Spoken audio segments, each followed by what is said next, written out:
Hello viewers, টেকটেক পয়েন্টে সবাইকে স্বাগত। আজকে থেকে আমরা সি প্রোগ্রামিং ল্যাঙ্গুয়েজের কিছু বেসিক টপিক নিয়ে আলোচনা করব।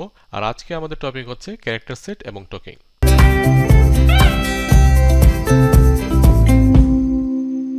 আমরা যে কোনো ল্যাঙ্গুয়েজ শেখার ক্ষেত্রে একটি প্রসেস ফলো করে থাকি। যেমন যদি আমরা ইংলিশ ল্যাঙ্গুয়েজ শিখতে যাই তাহলে ফার্স্টে আমরা কি করি, ফার্স্টে আমরা লেটারগুলোকে শেখার চেষ্টা করি।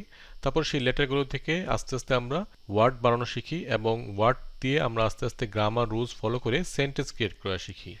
তারপরে সেই সেন্টেন্স থেকে আস্তে আস্তে আমরা প্যারাগ্রাফ এবং প্যারাগ্রাফ থেকে একটা স্টোরি লেখার চেষ্টা করি। ঠিক আমরা যেমন ল্যাঙ্গুয়েজ শেখার ক্ষেত্রে যে প্রসেসগুলো ফলো করে থাকি, সেম প্রসেসটা আমরা প্রোগ্রামিং ল্যাঙ্গুয়েজ শেখার ক্ষেত্রেও ফলো করতে পারি। যেমন আমাদের প্রোগ্রামিং ল্যাঙ্গুয়েজ শেখার জন্য আমাদের জানতে হবে ক্যারেক্টার সেট কি, টোকেন কি, ইনস্ট্রাকশন এবং সিনট্যাক্স রুলগুলো কি। এভাবে আমরা যদি সব জানি তখন আমরা একটা প্রোগ্রাম লিখতে পারবো। ঠিক আমরা যেমন ল্যাঙ্গুয়েজ শেখার ক্ষেত্রে যে প্রসেসগুলো ফলো করে থাকি, সেম প্রসেসটা আমরা প্রোগ্রামিং ল্যাঙ্গুয়েজ শেখার ক্ষেত্রেও ফলো করতে পারি। তো আজকে আমরা জানবো ক্যারেক্টার সেট কি এবং টোকেন কি। সি প্রোগ্রামিং ল্যাঙ্গুয়েজ টোটাল 256টা ক্যারেক্টার সাপোর্ট করে থাকে। সেগুলো হচ্ছে alphabet, decimal digit, special symbol এবং হোয়াইট স্পেস। তো অ্যালফাবেটগুলো কি, যেমন এ থেকে জেড পর্যন্ত যত লেটারগুলো আছে সেগুলোর আপার কেস এবং লোয়ার কেস। তারপর ডেসিমাল ডিজিটগুলো 0 থেকে 9 পর্যন্ত। তারপর স্পেশাল সিম্বল যেগুলো আছে যেমন কার্লি ব্র্যাকেট, তারপরে স্কোয়ার ব্র্যাকেট, অ্যাঙ্গেল ব্র্যাকেট, তারপরে কোশ্চেন মার্ক, এই সকল স্পেশাল সিম্বলগুলো সাপোর্ট করে থাকে। এবং হোয়াইট স্পেস যেমন ব্ল্যাঙ্ক স্পেস আমরা দেই, তারপরে ট্যাব স্পেস, তারপর নিউ লাইন ক্রিয়েট করি, এই প্রত্যেকটা জিনিসই হচ্ছে হোয়াইট স্পেস। এবং এই সকল হোয়াইট স্পেসগুলো সি প্রোগ্রামিং ল্যাঙ্গুয়েজে সাপোর্ট করে থাকে। এবং প্রত্যেকটা ক্যারেক্টার সেটের একটা আস্কি ভ্যালু আছে, এবং আস্কি ভ্যালুটা হচ্ছে American standard code for information interchange. এবং এই আস্কি ক্যারেক্টারগুলোর সাইজ হচ্ছে 8 বিটের। অর্থাৎ যখন আমরা কোন ক্যারেক্টার ডিফাইন করি সি প্রোগ্রামিংয়ে, তখন সেই ক্যারেক্টারটা কি করে 8 বিটের একটি জায়গা মেমোরিতে অ্যালোকেট করে। এখানে আস্কি টেবিল থেকে আমরা কোনো ক্যারেক্টারের আস্কি ভ্যালু আমরা জানতে পারি। যেমন এখানে ক্যাপিটাল এর আস্কি ভ্যালু হচ্ছে 65, ক্যাপিটাল বি এর আস্কি ভ্যালু হচ্ছে 66। এরকম করে 256টা ক্যারেক্টারের প্রত্যেকটারই একটি ইন্ডিভিজুয়াল আস্কি ভ্যালু আছে। এখন আমরা একটা প্রোগ্রামের মাধ্যমে এই আস্কি ভ্যালুটা সম্বন্ধে আরেকটু বোঝার চেষ্টা করি কিভাবে আমরা এই আস্কি ভ্যালুটা বের করতে পারি প্রোগ্রামিং এর মাধ্যমে। এখানে আমি একটা সিম্পল প্রোগ্রাম লিখেছি যেখানে আমি ডিক্লেয়ার করেছি ক্যারেক্টার নামে 4 এই কিওয়ার্ড দিয়ে আমি একটা ক্যারেক্টার ভ্যালু ডিফাইন করেছি, যে আমি জানতে চাচ্ছি যে ক্যাপিটাল এ এটার আস্কি ভ্যালু কত। তো আমি এখানে প্রিন্টএফ এর মধ্যে আস্কি ভ্যালু অফ সি, এখানে পার্সেন্টেজ সি দিয়ে আমি ক্যারেক্টারটাকে প্রিন্ট করতেছি, এবং পার্সেন্টেজ ডি দিয়ে আমি এটার ডেসিমাল যে ভ্যালুটা সেটা প্রিন্ট করব। তাহলে যদি আমি এটাকে রান করি তাহলে দেখতে পারবো এখানে কি প্রিন্ট হবে, এখানে 65 প্রিন্ট হচ্ছে। তার মানে এ এর আস্কি ভ্যালু হচ্ছে 65। আমি এখন এটাকে বি করে দিলাম। তারপর যদি এটাকে রান করি আমি, তাহলে দেখতে পাবো যে এটার ভ্যালু হচ্ছে 66। আমরা এই প্রোগ্রামের মাধ্যমে খুব সহজে আস্কি ভ্যালুটা জানতে পারি প্রত্যেকটা ক্যারেক্টারে। তাহলে আমরা বুঝতে পারলাম যে ক্যারেক্টার সেট কি। প্রোগ্রামিং সিতে ক্যারেক্টার সেট টোটাল 256টা আছে, এবং প্রত্যেকটা 256টা ক্যারেক্টারের একটা আস্কি ভ্যালু আছে, এবং আমরা এই প্রোগ্রামিং মাধ্যমে সেই আস্কি ভ্যালুটা বের করতে পারি। এবং এই ক্যারেক্টার সেট দিয়ে আমরা কি করে থাকি, আমরা টোকেন ক্রিয়েট করে থাকি। এখন আমরা বোঝার চেষ্টা করি টোকেন কি। সি প্রোগ্রামে each and every smallest individual ইউনিটকে বলা হয়ে থাকে টোকেন। যেমন এখানে আমরা প্রিন্টএফ দিয়ে একটি স্টেটমেন্ট লিখেছি, যেমন প্রিন্টএফ দিয়ে তারপর প্রোগ্রাম ইজ ফান। তো এটা যদি টোকেনাইজ করি তাহলে আমরা পাবো এরকম যে প্রিন্টএফ একটা টোকেন, তারপরে ব্র্যাকেট একটা টোকেন, তারপরে প্রোগ্রামিং ইজ ফান একটা টোকেন, তারপরে এই ব্র্যাকেট ক্লোজ হলো এটা একটা টোকেন, এবং সেমিকোলনটা একটা টোকেন। এই প্রত্যেকটা টোকেন আমরা পাবো। এবং আমরা এমন একটা অবস্থায় যাব যে এটাকে আর ডিভাইড করা যাচ্ছে না, অর্থাৎ এটাকে আমরা আর স্প্লিট করতে পারবো না। যেমন প্রিন্টএফ এটা হচ্ছে আইডেন্টিফায়ার যেটার মাধ্যমে আমরা কি করতেছি, প্রিন্ট করতেছি।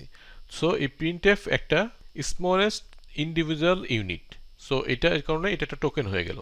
প্লাস হচ্ছে যে ব্র্যাকেট, ব্র্যাকেট একটা টোকেন হচ্ছে, কারণ এই ব্র্যাকেটটা যখন শুরু হচ্ছে তখন বোঝা যাচ্ছে যে একটা ফাংশন শুরু হচ্ছে, এবং এর মাঝখানে আমরা একটা স্ট্রিং লিখেছি। সো এই স্ট্রিংটা একটা টোকেন, টোটাল এই স্ট্রিংটা একটা টোকেন। এবং তারপরে আমরা ব্র্যাকেটটা ক্লোজ করছি, সো ফাংশনটা ক্লোজ হচ্ছে, সো এটা আরেকটা টোকেন। এবং এই সেমিকোলনটা আরেকটা টোকেন, যেটা দ্বারা বোঝা যাচ্ছে যে এই স্টেটমেন্টটা শেষ হচ্ছে। সো আমরা কি বুঝলাম যে প্রত্যেকটা ইন্ডিভিজুয়াল স্মলেস্ট ইন্ডিভিজুয়াল ইউনিটই হচ্ছে টোকেন, এবং every instruction of A programme is a collection of token. তাহলে আমরা কি দেখলাম যে প্রত্যেকটা ইনস্ট্রাকশন আমরা যে দিচ্ছি প্রোগ্রামিং সিতে, এই প্রত্যেকটা ইনস্ট্রাকশন হচ্ছে কালেকশন অফ টোকেন। এই জন্য টোকেনকে বলা হয় বিল্ডিং ব্লকস, অর্থাৎ কালেকশন অফ টোকেন দ্বারা আমরা একটা প্রোগ্রাম ইনস্ট্রাকশনকে ক্রিয়েট করতে পারি। এই জন্য টোকেনকে বলা হয়ে থাকে বিল্ডিং ব্লকস। সি কম্পাইলার প্রোগ্রামকে কম্পাইলেশন করার আগে টোকেনে বিভক্ত করে তারপরে কম্পাইলেশন জন্য প্রসিড করে। তাহলে আমাদের আশা করি টোকেন কি এটা আমাদের ক্লিয়ার। এখন আমরা জানবো কি কি ধরনের টোকেন আছে। সিতে টোটাল 6 টাইপের টোকেন আছে। ফার্স্ট হচ্ছে কিওয়ার্ডস। কিওয়ার্ডস কি? কিওয়ার্ড হচ্ছে রিজার্ভ ওয়ার্ড, যেগুলো সিতে অলরেডি রিজার্ভ করা আছে, এবং এই সকল রিজার্ভ ওয়ার্ডকে আমরা আইডেন্টিফায়ারের নাম হিসেবে দিতে পারবো না, কোনো ভেরিয়েবলের নাম হিসেবে, কোনো ফাংশনের নাম হিসেবে দিতে পারবো না। এই সকল কিওয়ার্ড সিতে অলরেডি রিজার্ভ করা, এবং কম্পাইলার বুঝে যে এই সকল ওয়ার্ড হচ্ছে সি প্রোগ্রামিংয়ের রিজার্ভ ওয়ার্ড, অর্থাৎ এই সকল রিজার্ভ ওয়ার্ডকে বলা হচ্ছে কিওয়ার্ডস। যেমন ইন্টিজারের ক্ষেত্রে আমরা লিখে থাকি ইন্ট, তারপর হোয়াইল আমরা লুপ যখন পড়বো তখন আমরা জানবো হোয়াইল কিওয়ার্ড কি।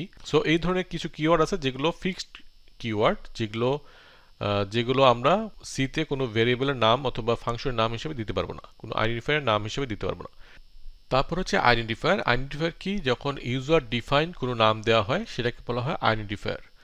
সো যেমন কাউন্ট, তারপরে এজ আমরা দিতে পারি ভেরিয়েবলের নাম। প্রিন্টএফ এটাও একটা আইডেন্টিফায়ার, এটাকে বলা হয় স্ট্যান্ডার্ড আইডেন্টিফায়ার, অর্থাৎ অলরেডি এই ফাংশনটা লাইব্রেরিতে ডিফাইন করা আছে। সো এই জন্য এটাকে বলা হয় স্ট্যান্ডার্ড আইডেন্টিফায়ার, কিন্তু আমরা চাইলে প্রিন্টএফকে আমরা অন্য পারপাজেও ইউজ করতে পারি।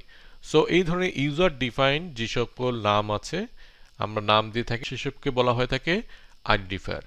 কনস্ট্যান্ট কি? কনস্ট্যান্ট হচ্ছে যেগুলো ভ্যালু আমরা চেঞ্জ করতে পারি, যেগুলোকে আমরা চেঞ্জ করতে পারি না। যেমন 10, 20, 10 মানে 10, অর্থাৎ এগুলো আমরা বলতে পারি না 9। সো কনস্ট্যান্ট হচ্ছে যেসব ভ্যালুকে আমরা চেঞ্জ করতে পারি না, তাদেরকে বলা হচ্ছে যে কনস্ট্যান্ট। এবং স্ট্রিং হচ্ছে কালেকশন অফ ক্যারেক্টার সেট, অর্থাৎ একাধিক ক্যারেক্টার সেট দিয়ে আমরা স্ট্রিং তৈরি করতে পারি, এবং আমরা স্ট্রিং সাধারণত ডাবল কোটেশনের মধ্যে লিখে থাকি। তারপর হচ্ছে স্পেশাল সিম্বল, যেমন ব্র্যাকেটগুলো হচ্ছে এক একটা স্পেশাল সিম্বল, তারপর হ্যাশ, এই যত স্পেশাল সিম্বল আছে আমরা ক্যারেক্টার সেটে জেনেছি, সেই সব প্রত্যেকটা স্পেশাল সিম্বল হচ্ছে একটা টোকেন। তারপর হচ্ছে অপারেটর, যেসব আমরা প্লাস মাইনাস গুণ ভাগ এইসব যেসব আমরা অপারেটর ইউজ করব আমাদের প্রোগ্রামে, সবগুলা অপারেটর হচ্ছে একটা টোকেন। তাহলে টোকেন হচ্ছে টোটাল 6 টাইপের। তো আমরা একটা এক্সাম্পল দেখি। যেমন এখানে একটি এক্সাম্পল দেওয়া আছে, যেমন একটা ইন্ট মেইন, তারপর মেইন ফাংশনের ভিতরে আমরা কিছু প্রোগ্রাম ইনস্ট্রাকশন দিয়েছি, যেমন এজ ইকুয়াল টু 20, তারপর প্রিন্টএফের মধ্যে আমরা এখানে একটা স্ট্রিং প্রিন্ট করেছি, তারপরে কমা দিয়ে আমরা এজ প্রিন্ট করেছি। সো এটা হচ্ছে একটা প্রোগ্রাম যেটাকে আমরা যদি টোকেনে ডিভাইড করি তাহলে আমরা এরকম ভাবে পাবো, যেমন ইন্ট একটা টোকেন, তারপর মেইন একটা টোকেন, তারপরে হচ্ছে এরকম করে আমাদের টোকেনগুলো আমরা স্প্লিট করতে পারি। এবং আমরা দেখতেছি যে এই ইন্টটা কি? কিওয়ার্ড টাইপের টোকেন, তারপরে মেইন হচ্ছে আইডেন্টিফায়ার, তারপরে স্পেশাল সিম্বল হচ্ছে, ব্র্যাকেটগুলো হচ্ছে স্পেশাল সিম্বল। এরকম করে আমরা প্রত্যেকটাকে জানতে পারি যে কোনটা কোন টাইপের টোকেন। এবং এখানে কয়টা টোকেন আছে? টোটাল 18টা টোকেন আছে। তাহলে আমরা এই প্রোগ্রাম থেকে বের করতে পারলাম এখানে টোটাল কয়টি টোকেন আছে। এখন আপনাদের জন্য একটা অ্যাসাইনমেন্ট থাকলো যে এই দুইটা স্টেটমেন্টে কতগুলো টোকেন আছে, প্লিজ কমেন্ট বক্সে জানান। তো আজকের জন্য এইটুকুই। আজকে আমরা বুঝলাম যে ক্যারেক্টার সেট কি এবং টোকেন কি। নেক্সট ভিডিওতে আমরা জানবো যে কিওয়ার্ডস কি, এটা নিয়ে আমরা ডিটেলস আলোচনা করব, এবং আইডেন্টিফায়ার কি, এবং আইডেন্টিফায়ার লেখার যেসব রুলস আছে সেগুলো আমরা জানবো। তো আজকের জন্য আল্লাহ হাফেজ।